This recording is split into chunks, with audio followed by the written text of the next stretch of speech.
Takeaway number 6, Trey Lance.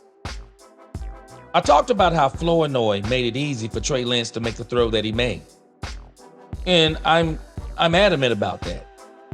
That throw was the easiest throw that Trey Lance had the whole night because that was 80% Flournoy. It was just a killer move. So he had no choice but to make that throw. But when we think about Trey Lance looked a lot better than he did the previous week. But let's understand how bad Trey Lance looked. So to say that he looked a lot better is saying, well, at least we know now that he can make the team. And I'm telling you, the saving grace for Trey Lance, I don't care what anyone says. The saving grace for Trey Lance is his raw athleticism. Trey Lance, when you look at him, he is a physical specimen. Now, let me take that back. I shouldn't say a physical specimen. He's a big quarterback. Cam Newton was a physical specimen as a quarterback. But Trey Lance, when you look at him, he's bigger than Dak Prescott. He's faster than Dak Prescott. But the problem is, he's not better than Dak Prescott. And I mean, the gap is large.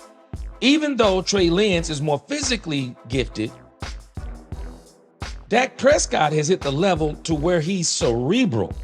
He's cerebrally gifted. To where now, see, with Dak Prescott, he's been in the game for 9 years. He does a lot of study. He does a lot of work. The game has slowed down for Dak Prescott. And a lot of people, see, they love to hit the lottery, get a rookie quarterback, get him on a rookie deal, put players around him, go to the Super Bowl. That's all good and dandy, but that don't work for everybody.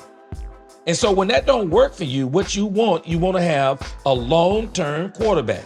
Because the only thing that happens if he's a person like Dak Prescott, he just keeps getting better. Because Dak Prescott last year had his best season as a pro. Even after people said he peaked, they thought he couldn't do any better than what he had done in the past. Well, he showed that he could. And yeah, he failed in the playoffs, but I don't blame that on Dak. Green Bay just had a great game plan. They knew the weaknesses of the Cowboys, couldn't stop the run, only had one bona fide threat on offense. All we got to do is run the ball down their throats, get the lead, stop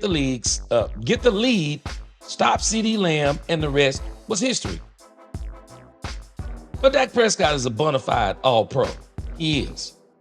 Dak Prescott is great up here. Trey Lance, all he has is athleticism. His legs are really his best attribute because when you think about his arm, it's super strong. You can tell, but he has no touch. Now, if you're talking about the deep ball, he got you. But if you're talking about timing patterns, leading the receiver, touch passes, reading the defense, that's not Trey Lance. That's how you win football games with the things that Trey Lance doesn't yet possess. And Trey Lance, he needs more reps. He also needs to sit down somewhere behind a quarterback and continue to learn. I actually think it would actually behoove Trey Lance that if he could actually be moved to a team to where they're saying that we're going to commit to a rebuild. And we're going to build an offense around starting out his athleticism.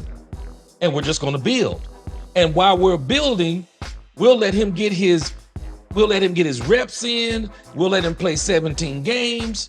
And we'll see where it goes in 2 years. And in the meanwhile, we'll be putting draft picks around him. We'll put a couple of veterans around him. We'll make sure we have the right coach in front of him, the right offensive coordinator, and make sure we have a strong defense on the other side of him. You can do that with Trey Lance because right now a team could get him cheap. They could get him cheap because he's not going to command 20 and 30 and 40 million even when he hits free agency next year. And I think that's one of the things that the Cowboys is hoping for is that he develops good enough to where if they don't pay Dak Prescott, then while they're eating Dak Prescott's salary, Trey Lance will be good enough to where maybe he can get them 9 or 10 wins. I believe that's what they're hoping. And so Trey Lance, I'm not going to talk bad about Trey Lance. Trey Lance just needs work. He needs work, and he needs a lot of it. He didn't play a lot of college ball.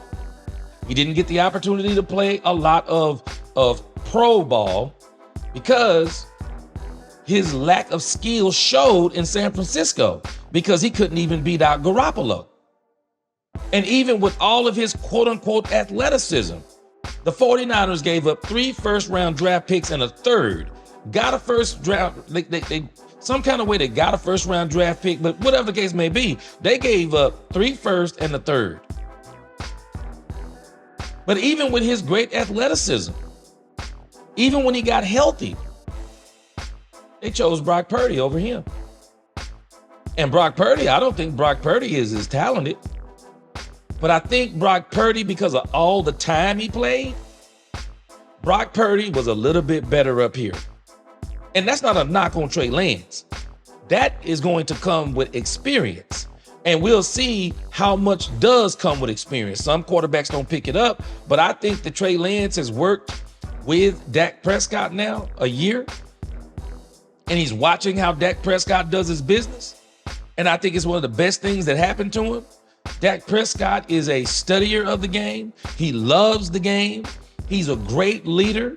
He's a proven winner, MVP, All-Pro. This year, I think he's going to get over the hump, but we'll see depending upon how they set him up. Trey Lance needs to sit another year or get traded to a team that says we're going to rebuild. And we're going to rebuild around you, and we're going to put all these pieces in place, and we're going to be willing to take these growing pains, and then we're going to win. But that's what it's going to take for Trey Lance. And so that's what it's going to take for Trey Lance. Trey Lance did better, but let's stop fooling ourselves.